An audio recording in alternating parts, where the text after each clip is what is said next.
আসসালামু আলাইকুম। আমি ফারজানা ময়মনসিংহ থেকে বলছি। কেমন আছেন সবাই? আশা করি সবাই ভালো আছেন।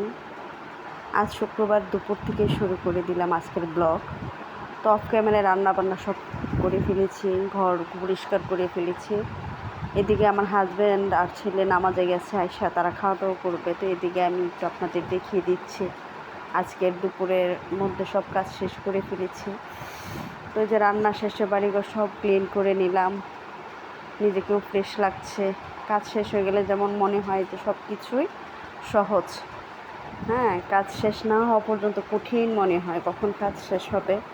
আমরা মেয়েরা শুক্রবার দিনটা আসলে ব্যস্ত থাকে, তো কারণ বাচ্চাদের স্কুল বন্ধ থাকে, স্বামীর অফ ডে থাকে। তো এই সময়টা আমাদের বেশি কাজ করতে হয়, সময় দিতে হয় ফ্যামিলিকে। এই তো দুপুরে খাওয়ার জন্য বাবা ছেলে এসে পড়ছে একসাথে টেবিলে। তো আমি এখানে মুখে কিছু ভর্তা করে নিলাম আর ওদের খাবার দিয়ে দিচ্ছি। এদিকে খাবার শেষে আমরা আজকে ঘুরতে বের হব। তো প্রতি শুক্রবারই আমাদের কোথাও না কোথাও ঘুরতে বের হওয়া হয়। সারা সপ্তাহ ব্যস্ততার পরে একই দিনে আমরা বাইরে একটু সময় কাটাই, মানে পরিবারের সাথে এই সময় কাটানোটাই আমাদের সারা সপ্তাহ উৎসাহ যোগায়, মনও ভালো থাকে। তো এই তো খাওয়া দাওয়া শেষে আমরা বের হয়ে যাচ্ছি। তো আমরা যাব আজকে আমাদের ময়মনসিংহ শহরের প্রাণকেন্দ্র বলা যায় সার্কিট হাউস পার্ক। তোরা বরিশা পাঠাই দিল, যে উঠে যেতেছে, আমরা এখন যাব পার্কে।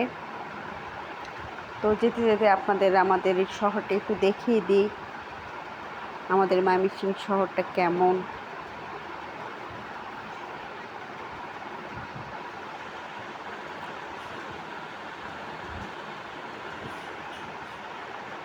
এই ময়মনসিংহ শহরটা আমি অনেক মিস করতাম যখন আমার বিয়ে হয়েছে। আমার তো বিয়ে হয়েছে নরসিংদী, আমার হাজব্যান্ড নরসিংদীতে থাকে, আমার শ্বশুরবাড়ি নরসিংদীতে। তো আমি ময়মনসিংহ শহরের মেয়ে, তো এই শহরটাকে অনেক মিস করতাম। এখন যখন ময়মনসিংহ থাকি তবুও বের হওয়া হয় না প্রয়োজন ছাড়া। শুক্রবারে বের হওয়া হয়, আর মাসের বাজার করতে গেলে কোনো কেনাকাটা করতে গেলে, বাস এতটুকু, আর কোথাও যাওয়া হয় না।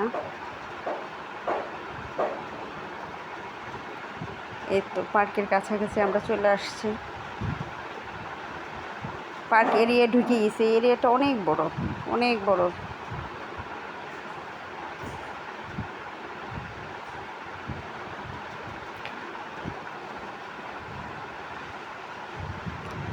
এই পার্কের পরিবেশটা শুক্রবার হলে আরও অনেক সুন্দর হয়ে ওঠে, কারণ অনেক মানুষ আসে নানান জায়গা থেকে। সবাই তার ফ্যামিলিকে নিয়ে ঘুরতে আসে, সময় কাটাতে আসে। নদীর পাড়ের পরিবেশটা অনেক সুন্দর। এই তো তারা বাবা ছেলে সামনে হাঁটছে, আর আমি পিছন থেকে ভিডিও করতেছি আর আপনাদের সাথে পরিবেশটা শেয়ার করতেছি। দেখুন আমাদের ময়মনসিংহ শহরের পরিবেশটা।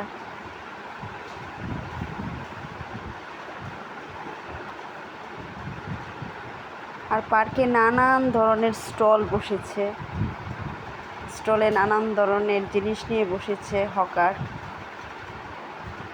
বলা যায় একটা ছোটোখাটো মার্কেট।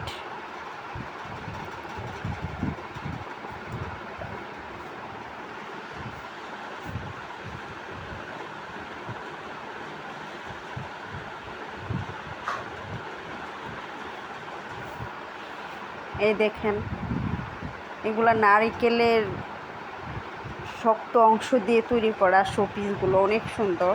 এখানে গাছ, টিপট, চুড়ি, তারপর বক্স, মগ, অনেক ধরনের জিনিস। দামও তেমন বেশি না, 150 টাকা থেকে 100 টাকা থেকে শুরু। আর পাশে বসেছে চুড়ি, নানান রঙের চুড়ি। তো এদিকে নারিকেলই কিনলাম খাওয়ার জন্য। সাধারণত নারিকেল খাওয়া হয় না,